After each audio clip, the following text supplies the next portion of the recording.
Welcome, everybody, back to the Nuggets of Gold podcast and YouTube channel. Today, I want to talk a little bit about Trey Lance. Now, if you saw my last video, basically it was Jimmy Garoppolo had a really rough performance on Sunday Night Football. I think most 49ers fans saw that it was a really tough outing there for him. The pocket presence absolutely not there, and I think it has everyone kind of wondering, all right, well, when is Trey Lance going to eventually, inevitably take over this team? I think that them not starting Trey Lance, I see a lot of people kind of trying to rip Kyle for it. I don't think that is like the right move right now. Um, I am not one that believes that Kyle is going to take this team to a long postseason run, similar to 2019. But I don't think it's time to kind of throw him to the wolves yet. And I'm typically someone that likes throwing him out there early. Earlier this offseason, I thought that it was potential. It was a chance that he could go out there and start week one. Not going to be the case. I think that they should treat it sort of like how the Ravens treated Lamar Jackson, how they brought him in mid-season, and then he got to have that first season playoff run. And then you look at what he did after that. Oh, he goes out and he wins the MVP the next year after that. So I think it should be kind of dealt with like that. Real quick, I want to go over these other rookie numbers because this is why I don't think you can just throw Trey Lance out there right like at the start of the season. I think that was the right move. Justin Fields, 6 of 20, 68 yards.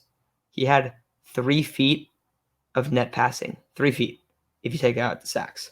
Trevor Lawrence, 22 of 34, 219 yards, 1 touchdown, 2 picks, 55 completion percentage.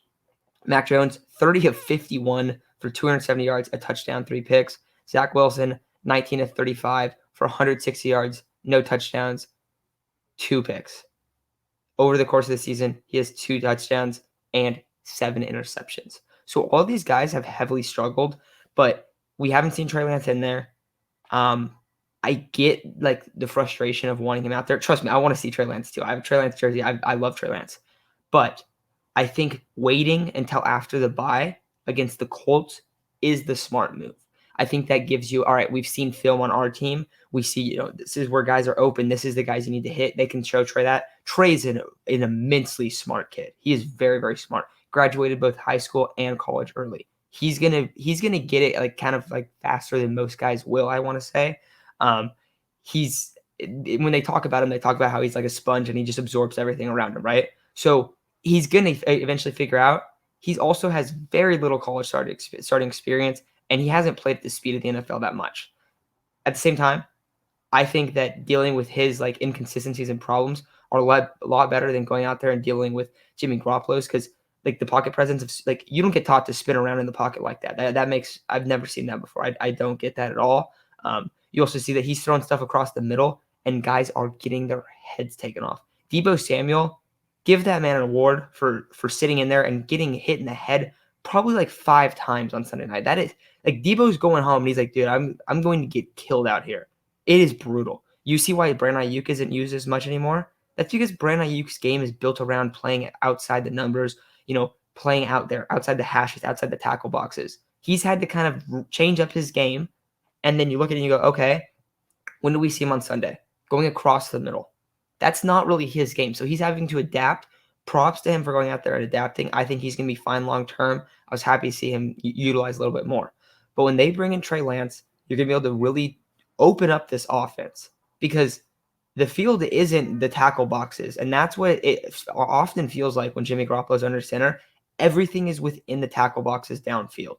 And if it's like an outside throw, it's less than 5 yards to the line of scrimmage. I think the one ball he threw that was like a good ball last night was when he threw like I want to say it was a corner to Deebo Samuel and it hit him in the numbers. Luckily, it was for the Packers. It was a great play by Eric Stokes. He was kind of all over him. But eventually, you're going to need Trey Lance to come in here, open up this offense, and really get it going. Because we have not really seen like, all right, what can Kyle do when he has a guy that can absolutely sling it? So I think going in after the bye, you give him that experience. He gets to see, all right, this is the film of the Colts. Then I think the Cardinals are right after that. This is the film of the Cardinals. He has to look at that film where these other quarterbacks, Trevor Lawrence, I think is a great example of that. Trevor Lawrence has struggled a lot. I don't know if you saw this, guys, but he is one of 3 quarterbacks that throw 2+ picks in his first start. The other 2 are Hall of Famers. But you've seen him struggle, right? If you can give Trey Lance the opportunity to go out there and not struggle and look at this team and go, okay, let's see. this is what this defense has been running. This is where I can beat them. This is a play where this corner gives up on this type of route, and he understands that, and he gets that going into the game. That gives him a little bit of an upper edge when it's going to be tough for him because it's going to be so fast. They're going to be playing off of him. There's not much film on him, so I think that they're trying to play that advantage later in the year. Maybe it's also not after the bye. Maybe it's a little bit later in the year, but I do think that Trey Lance has to start this season if they actually want to make a playoff run. Now, I know you can bring up rookie quarterbacks never won a Super Bowl. I think that's a little bit unfair to say. Like, I don't know if that's like, I feel like you can't really go into with the mindset of that. If your offense is different than other offenses in the past, then that's okay.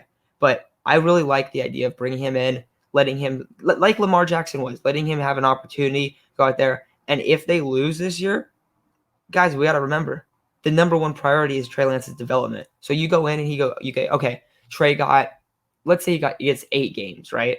In the regular season, he gets 8 games. They go into the playoffs and they get bounced in the first round. That is massive experience heading in the next season where he's going to be able to go back and go, all right, I get what I did wrong. So overall, for Trey Lance's development, I think starting him sometime mid-season, I would like to see him. I believe it's October 24th against the Colts. It's Colts, Bears, and then Cardinals, I believe. I think the Colts and the Bears are two teams that have struggled offensively. They've been banged up, but you have an advantage on the defensive side in those games. If Trey Lance can just put up a solid performance, you should win both those games. So I am all for doing that, starting him then. Let me know when you want him to start, though, because I want to hear what other people are thinking. I know a lot of people thought that he should start week 1. I did think that before, but after seeing, I think this year these rookies really struggle. Like Zach Wilson is getting absolutely obliterated every night. Like he is no chance. And I'm not even a Zach Wilson guy. I thought he's quarterback 4 in the class, but he's getting absolutely killed. So help Trey Lance out. Let him have an opportunity to succeed when he comes in. I think the best way you do that is by waiting a little bit, letting him see some film, letting him go into the game going, all right, I know that when we call these plays, this is what I need to look for. And once he does that, that just gives him a little bit of an upper edge. So I'm all for that. Start Trey Lance after the bye. Guys, let me know what you think that when he should start because I'd love to hear. If you guys think he should start next week against the Seahawks, let me know. If you don't think he should start this year, let me know that as well. Love to have discussions about that. So appreciate you all for listening, and we'll talk very, very soon.